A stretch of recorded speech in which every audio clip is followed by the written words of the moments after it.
Part 4 देखा था, आज अपन पार्ट 5 स्टार्ट करते हैं बच्चों। देखो अपन ने कल पार्ट 4 के अंदर क्या देखा था, वेजिटेटिव रिप्रोडक्शन क्या होता है, इसके टाइप्स अपन ने देखे थे, artificial vegetative reproduction, natural vegetative reproduction या फिर प्रोपोगेशन। ठीक है, फिर मैंने आप लोगों को कंप्लीट चार्ट बनवाया था और उसमें एग्जाम्पल लिखवाए थे और एग्जाम्पल बहुत इंपॉर्टेंट है बच्चों। आज थोड़ा सा इनको थोड़ा सा एक एक करके थोड़ा डिस्क्राइब कर लेते हैं कि होता है क्या। बाकी देखो बच्चों, इसमें क्वेश्चंस जो आ रहे हैं वो मेनली एग्जाम्पल से ही आ रहे हैं। अगला स्टार्ट करते हैं बच्चों अपन। देखो अपन ने बाय स्टेम कल स्टार्ट कर दिया था, पार्ट 4 के अंदर अपन ने यहाँ तक कंप्लीट कर लिया था बच्चों। अगर आप लोगों ने पार्ट 4 नहीं देखा है तो पहले पार्ट 4 देखिए ताकि आगे वाला आप लोगों को कंटिन्यू समझ में आ सके। ठीक है, अपने अंडरग्राउंड स्टेम स्टार्ट कर रखी थी जिसके अंदर 2 टाइप कंप्लीट कर लिए थे, राइजोम एंड ट्यूब्यूल। उसका एग्जांपल भी देखे थे, डायग्राम भी देखे थे। आज अपन स्टार्ट करते हैं थर्ड। ठीक है, अंडरग्राउंड स्टेम का थर्ड पार्ट स्टार्ट करते हैं बच्चों, बल्ब के द्वारा वेजिटेटिव रिप्रोडक्शन। देखो बच्चों, बल्ब होता क्या है, देखो बल्ब देखो होता क्या है, देखो मेनली इसका एग्जांपल एक तो बच्चों ओनियन होता है और गार्लिक होता है। बच्चों ओनियन और गार्लिक की देखो याद करने का तरीका भी हो सकता है बच्चों। देखो ओनियन और गार्लिक की शेप कैसी होती है, बल्ब लाइक शेप होती है ना। तो बच्चे बल्ब के द्वारा वेजिटेटिव रिप्रोडक्शन किस में होता है, ओनियन एंड गार्लिक के अंदर होता है। होता क्या है, देखो बच्चों ये अंडरग्राउंड स्टेम होती है, ये कंप्लीटली बच्चों अंडरग्राउंड रहती है, सॉइल के अंदर रहती है, तभी अपन ये अंडरग्राउंड स्टेम में पढ़ रहे हैं इसको। ठीक है, अगला अनब्रांच होती है ये, जैसे कि देखो राइजोम के अंदर जिंजर जो थी बच्चों ब्रांच थी, उसके ब्रांचिंग से हॉरिजॉन्टली ग्रो कर रही थी। लेकिन बच्चों ये क्या है, अंडरग्राउंड तो है लेकिन अनब्रांच, देखो कोई ब्रांचिंग थोड़ी है इसकी। अच्छा अगली बात देखो, highly reduced disc shape stem. और बच्चों इस ऑनियन और गार्लिक के अंदर बच्चों जो मेनली स्टेम जो होती है ना बिल्कुल हाईली रिड्यूस्ड होती है। स्टेम वाला पोर्शन बच्चों कौन सा होता है, जो अपन काट के फेंक देते हैं ना बच्चों, वो होता है स्टेम। उसका हाईली रिड्यूस्ड स्टेम होती है, इसके पास में स्टेम होती ही नहीं है। अपन जो खाते हैं बच्चों एडिबल पोर्शन जो होता है ऑनियन और गार्लिक का, वो होता है बच्चों लीफ, अपन उसका लीफी वाला पोर्शन खाते हैं। ठीक है ना। अच्छा, इस हाईली रिड्यूस्ड स्टेम के नीचे छोटी छोटी क्या होती है, रूट्स होती हैं। ठीक है, अच्छा ये ऊपर जो होती हैं वो सारी क्या होती है, फ्लेसी लीव्स होती हैं। इसका एग्जांपल आप लोगों को ध्यान रखना है, ऑनियन एंड गार्लिक। बच्चों देखो ये डिस्क्रिप्शन आप लोगों को ना बोर्ड एग्जाम में पूछेगा ना नीट एग्जाम में पूछेगा, ना आप लोगों को ये डायग्राम पूछेगा। ये डायग्राम एनसीईआरटी में नहीं दे रखा है। एनसीईआरटी का डायग्राम एक तो राइजोम वाला डायग्राम है जिन जगह कल बनाए थे अपन, एक बच्चों ट्यूब्यूल पोटैटो का डायग्राम है जो कल बनाए थे, वहां से क्वेश्चन आ सकता है डायग्राम से। यह डायग्राम इंपॉर्टेंट इतना नहीं है। इसका एग्जाम्पल और ये टर्म बल्ब जो होता है, बल्ब के द्वारा वेजिटेटिव रिप्रोडक्शन किस में होता है, ओनियन एंड गार्लिक के अंदर। अगला देखो बच्चों, अंडरग्राउंड स्टेम के द्वारा बच्चों वेजिटेटिव रिप्रोडक्शन कंप्लीट हो गया। राइजोम पढ़ लिया अपन, ट्यूब्यूल पढ़ लिया, बल्ब पढ़ लिया अपन। फिर देखते हैं अपन सब एरियल स्टेम के द्वारा वेजिटेटिव रिप्रोडक्शन। सबसे फर्स्ट बच्चों इसमें देखते हैं रनर। मैंने आप लोगों को पूरा चार्ट बनवा रखा है बच्चों, वहीं से ले रहे हैं अपन एक एक करके। पहले आप लोग पहले 4th पार्ट देखिए, फिर 5th पार्ट स्टार्ट करिए। ठीक है, रनर।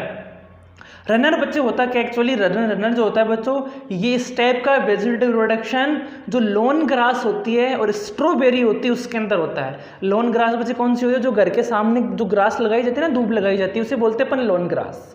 अब लॉन ग्रास बच्चों कैसे ग्रो करती है, देखो होता क्या है, जैसे कि वो हॉरिजॉन्टली ग्रो करती है एक तो, और बिल्कुल सोयल सरफेस के ऊपर हॉरिजॉन्टली ग्रो करती है कि नहीं करती। ठीक है, और उसके कुछ पार्ट्स के ऊपर कुछ जगह पर क्या आते हैं बच्चों, लीव्स और रूट आते रहते हैं। जहां से लीव्स और रूट आते हैं बच्चों उस पार्ट को अपन बोलते हैं नोड, और 2 नोड के बीच के डिस्टेंस को अपन क्या बोलते हैं, इंटर नोड। तो ये लिखा है देखो इसके अंदर। रनर के अंदर क्या होता है, it is cramping stem. Cramping मतलब समझते हो, जो रेंग के ऊपर सॉइल के ऊपर रेंग के ग्रो करती है वो होती है क्रैम्पिंग स्टेम। मतलब ठीक है ना, वीक स्टेम होती है इनकी। विथ देखना अच्छे से, विथ लॉन्ग इंटरनोड। इनके इंटरनोड जो होते हैं ना मतलब देखो, ये इंटरनोड होते हैं ना, ये लॉन्ग होते हैं इनके। ये क्या है, नोड है, 2 नोड के बीच के डिस्टेंस की क्या कहलाएगी, इंटरनोड होगी ना। ये वाला पोर्शन बच्चे क्या हो जाएगा, इंटरनोड कहलाएगी। इनके इंटरनोड बच्चे लॉन्ग होंगे। आगे जब हम पढ़ेंगे तो देखिए इसके अंदर एक स्मॉल भी आने वाला है। ठीक है ना। अच्छा, लॉन्ग इंटरनोड रनिंग हॉरिजेंटली, और बच्चों ये हॉरिजेंटली ग्रो करती है। जैसे कि मैंने बताया ना, राइजोम भी हॉरिजेंटली ग्रो कर रही थी ना, ये भी हॉरिजेंटली ग्रो करती है on the soil surface, soil के सरफेस के ऊपर। अगला देखो, नोड्स बियर रूट्स। नोड्स वाले पार्ट के ऊपर देखो रूट्स निकलेंगे टुवार्ड्स लोअर साइड, तो देखो दिख रहे हैं आप लोगों को, और लीव्स टुवार्ड अपर साइड। ठीक है बच्चों, इसका एग्जाम्पल क्या है, लॉन ग्रास और स्ट्रॉबेरी। इसका डायग्राम बना दिया मैंने, देखो ये तो है सोइल, ये सोइल वाला पार्ट बता दिया मैंने। इस सोइल के ऊपर देखो ये पूरी की पूरी ना ये रनर का डायग्राम, रनर का सोइल ग्रास का डायग्राम है। ठीक है, ये लीफी पोर्शन है इसका, ये रूट पोर्शन है, और जहाँ से रूट और लीव्स निकल रही है उसे क्या बोलेंगे, नोड बोलेंगे। दो नोड के बीच की डिस्टेंस को अपन क्या बोलेंगे, इंटर नोड बोलेंगे। अब सब एरियल स्टेम के अंदर अपना क्या क्या रह गया, सकर रह गया, स्टोलन रह गया एंड ऑप्सिट रह गया। ये अपन अभी कंटिन्यू करते हैं, आप लोग इसका स्क्रीनशॉट ले लीजिए।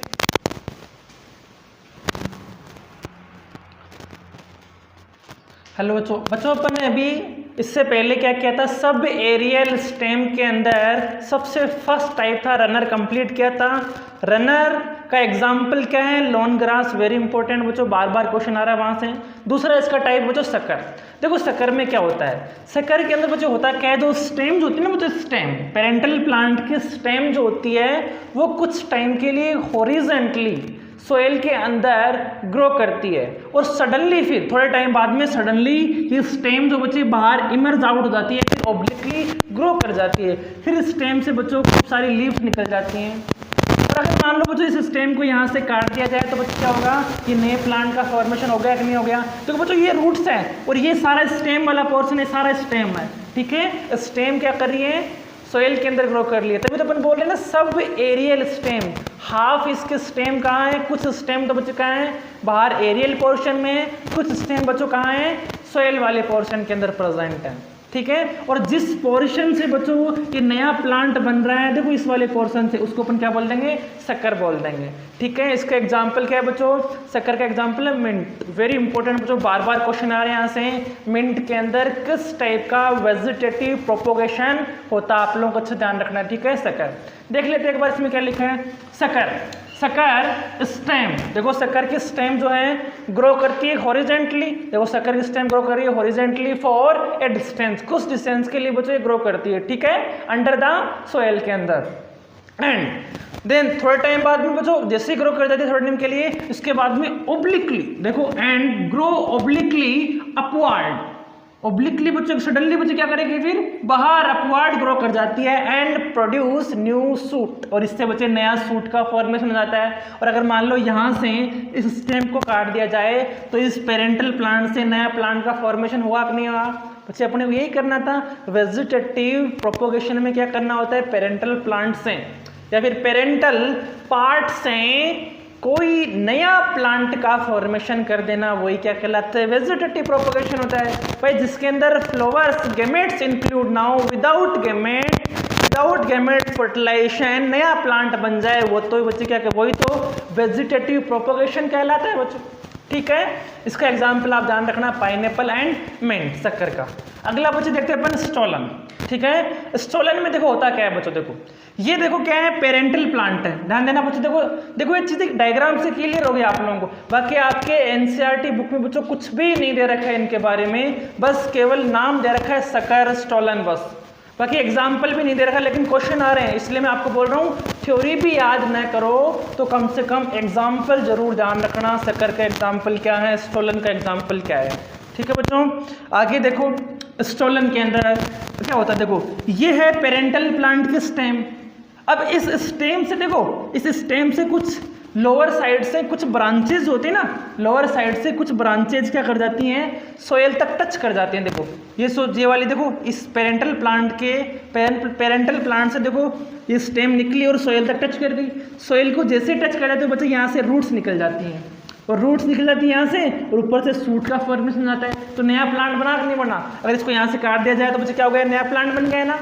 ऐसे फिर से बच्चों क्या होती है, यहाँ से ब्रांचेज निकलती हैं, फिर से बच्चे वो क्या कर जाती है, सोइल को टच कर जाती है। जैसे सोइल को टच कर जाती है ब्रांचेज, तो बच्चे क्या होता है, वहाँ से सूट का फॉर्मेशन हो जाता है, और ऊपर वाले पोर्शन सूट का फॉर्मेशन आता है। तो इस तरह से कंटिन्यू चलता रहता है बच्चों। अब देखो जिस पोर्शन से, जिस स्ट्रक्चर से ये नया प्लांट बन रहा है उसे अपन क्या बोल देते हैं, स्टोलन। जैसे यहाँ शक्कर बोल रहे थे, ऐसे इसको क्या बोल देते हैं, स्टोलन बोल देते हैं। ठीक है, तो एक बार देख लेते हैं इसके अंदर भी एग्जाम्पल बच्चों, ध्यान रखना है इसका, स्ट्रॉबेरी एंड जैस्मिन। ठीक है ना, स्टोलन ब्रांचेस, देखो branches arises from the base of main stem. मैंने बताया आप लोगों को जो मेन स्टेम है उससे क्या, उसके बेस से बच्चों क्या निकलती हैं, कुछ ब्रांचेस अराइज होती हैं हो रही है यहाँ से। And it touch to ground, फिर देखो ये टच कर रही है ग्राउंड को, सॉइल वाले पार्ट को, ग्राउंड वाले पार्ट को टच कर रही है। एंड इट गेट डिटेच, और फिर बच्चे थोड़े टाइम बाद में जैसे ही बच्चों टच करने के बाद में यहाँ से रूट का और शूट का फॉर्मेशन हो जाता है, तो बच्चे ये पेरेंटल प्लांट से डिटेच हो जाती है, ये वाला पार्ट यहाँ से टूट जाता है और नया प्लांट का फॉर्मेशन देगा। थोड़ा टाइम बाद में बच्चों जो ये स्टोलन है, स्टोलन ये बच्चे डिसअपियर हो जाता है, यहाँ से चला जाता है, टूट जाता है, ठीक है ना। And get detach from parent to form new plant, और यहाँ से नए प्लांट का फॉर्मेशन हो गया, वही वेजिटेटिव पार्ट से नया प्लांट बन गया, तो ये भी क्या हो गया, vegetative mode of reproduction. Example ध्यान रखना, स्ट्रॉबेरी एंड जैस्मिन। देखो बच्चों मैंने स्ट्रॉबेरी के एग्जाम्पल आप लोगों को पहले भी लिखवा दिया है, रनर के अंदर भी देखो, तो ध्यान रखना है बच्चों, स्ट्रॉबेरी के अंदर स्टोलन और रनर दोनों ही टाइप के वेजिटेटिव रिप्रोडक्शन होते हैं, तो आप लोगों को ध्यान रखना है, ठीक है। अगला अपन देखते हैं बच्चों इसका फोर्थ पार्ट, ठीक है, ऑपोजिट। देखो बच्चों ऑपोजिट डिक्टो सेम है रनर की तरह, जैसा रनर में मैंने आप लोग बताया ना, रनर के अंदर सोयल की सरफेस के ऊपर स्टेम जो है क्रिम्पिंग मोड में ग्रो करती है, वैसे डिक्टो सेम है ऑपोजिट। तभी बच्चों इसका मैंने एक और नाम दे दिया है एक्वेटिक रनर, ठीक है, ऑपोजिट, और एक किसी का एक और नाम दे दिया एक्वेटिक रनर।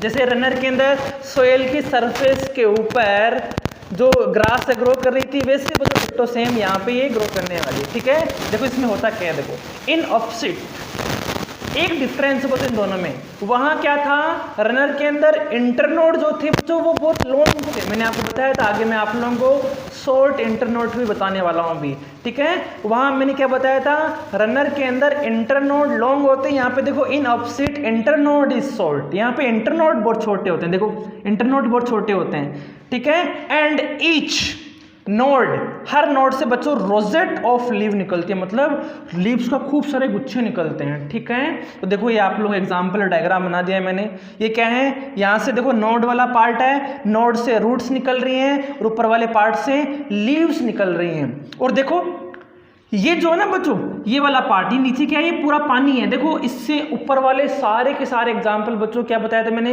सभी के सभी सोइल के ऊपर ग्रो कर रहे थे, लेकिन बच्चों ऑपोजिट जो होते हैं ये प्लांट बच्चों वाटर के सरफेस के ऊपर तैरते तैरते ग्रो कर जाते हैं। तो देखो ये पानी की सरफेस के ऊपर ग्रो कर रहे हैं, वाटर है, वाटर की लेयर है बच्चों, ठीक है ना। तो ये मैंने क्या बोला है, इसे अपने क्या बोल रहे हैं, दूसरे नाम से एक्वेटिक रनर ही बोलते हैं इन्हें, क्योंकि ये वाटर की सरफेस के ऊपर ग्रो कर रहे हैं, ये वाटर के ऊपर तैरते रहते हैं, वाटर की सरफेस के ऊपर, ठीक है। ये क्या है, इसके लीव्स हैं और ये रूट्स हैं, और देखो जहां से, ध्यान देना बच्चों, जहां से नए प्लांट का फॉर्मेशन हो, उसे क्या बोलेंगे अपन, ऑपोजिट बोल देंगे। जैसे कि इसे अपन क्या बोल रहे, स्टोलन बोल रहे थे, शक्कर बोल रहे थे, रनर के अंदर रनर बोल रहे थे, ऐसे इसको क्या बोल देंगे, ऑपोजिट, ठीक है। ये वाटर की लेयर है। एक बात सुनो, देखो इसका एग्जाम्पल क्या है बच्चों, आइकोर्निया एंड वाटर हाइसेंट, ठीक है, इसका एग्जाम्पल है, और एक पिस्टिया, वेरी वेरी इंपॉर्टेंट बच्चों, इसका एग्जाम्पल बार बार पूछा गया है, ये वाला आइकोर्निया एंड वाटर हाइसेंथ बच्चों, ये दोनों एग्जाम्पल, मतलब इसी का दूसरा नाम है वाटर हाइसेंथ, ठीक है। ये बच्चों आइकोर्निया किसे हैं बच्चों, ये ऑपोजिट से बच्चों बार बार क्वेश्चन आ रहा है, मतलब ऑपोजिट का एग्जाम्पल बताइए, आइकोर्निया के अंदर किस टाइप का वेजिटेटिव रिप्रोडक्शन होता है वो बताइए।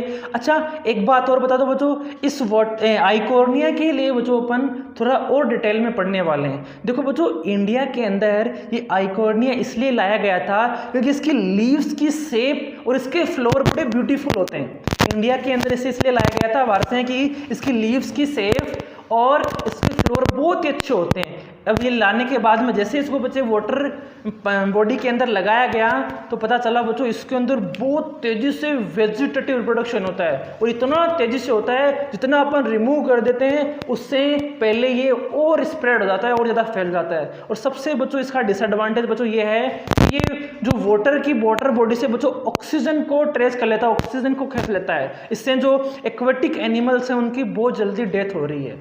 तो बच्चे इससे ये सबसे बड़ी प्रॉब्लम है अपनी एक्वेटिक वाटर की, ठीक है। तो अपन इसको और भी डिटेल में पढ़ने वाले हैं बच्चों, आज के लिए इतना ही। इसके बाद में अपन को क्या पढ़ना है, बाय स्टेम हो गया, अब अपन कर लेंगे बच्चों बाय लीफ। ठीक है। और इसके बाद में करेंगे बाय अगेन, देन इसका मेन पोर्शन वो से खत्म हो जाएगा। ठीक है, आज के लिए इतना ही बच्चों। कंटिन्यू आप लोग ये वीडियो देखते रहिए, पढ़ते रहिए, कंटिन्यू रिवीजन करते रहिए। अब आप लोग के पास में ज़्यादा टाइम नहीं रहा है बच्चों, एग्जाम इस बार टाइम से कंडक्ट होने वाली है, आप लोग भी पता है। और नीट वाले बच्चों भी ध्यान दो, इस बार अगली बार आप लोगों को मई के फर्स्ट वीक में ही एग्जाम हो जाएगी। जो बच्चा नीट 2022 की तैयारी कर रहा है वो अभी से लग जाए कंटिन्यू। ठीक है बच्चों, आज के लिए इतने।